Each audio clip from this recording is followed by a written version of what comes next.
Bonjour tout le monde, ici Martin Lavoie, je suis en compagnie de Lisiane Morin. Bonjour Lisiane. Bonjour. Merci d'accepter l'invitation pour cet après-conseil. Oui. En fait, plus qu'accepter l'invitation, tu as même proposé le sujet. Oui. Je te remercie.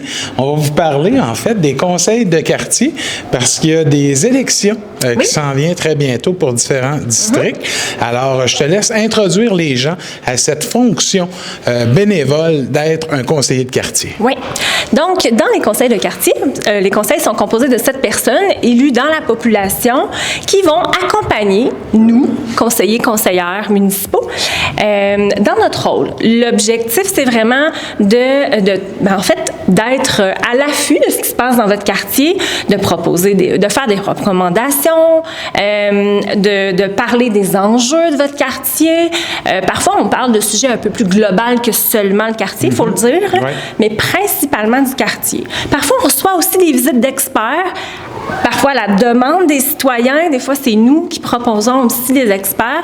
On pense aux policiers parrains. Tu as quand même une visite assez régulière des policiers parrains dans ton quartier. Oui, moi, j'aime bien ça, ce volet-là, justement. Puis quand j'ai débuté, avant d'être conseiller municipal, j'étais sur l'équipe de Céline dans mon quartier de Sullivan. C'était effectivement nouveau pour moi, mais je trouvais que c'était une belle intégration à la politique municipale. Et les gens, souvent, ça peut être des doyens. Il y a des gens qui étaient là depuis plusieurs années, qui finissent par déménager ou quoi que ce soit. Et là, il arrive du sang neuf, disons-le comme ça, qui ont des enjeux différents, des préoccupations différentes.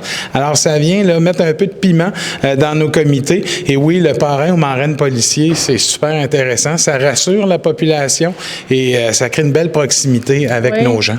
Puis parfois, on en profite aussi pour faire venir des gens de la municipalité, donc des directeurs de services qui viennent expliquer aussi comment ça fonctionne. Donc, bref, les conseils de quartier sont là pour vous, sont là aussi pour qu'on soit le plus collé sur les réalités de nos milieux. Et dans les mois de janvier, mois de février, dans les premiers conseils de l'année, habituellement, il y a toujours une période d'élection. Donc, il y a des gens qui laissent leur poste parce qu'ils vont faire d'autres choses, d'autres sortes d'implications.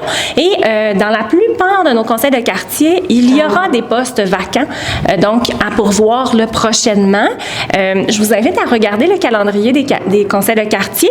Maintenant, on a un calendrier annuel, donc c'est tous les mercredis dans la plupart des quartiers, sauf Vassan, je crois que c'est le mardi. Et donc, si vous êtes disponible 3 ou 4 fois par année, habituellement, c'est une fois par saison pour pas mal tous les quartiers.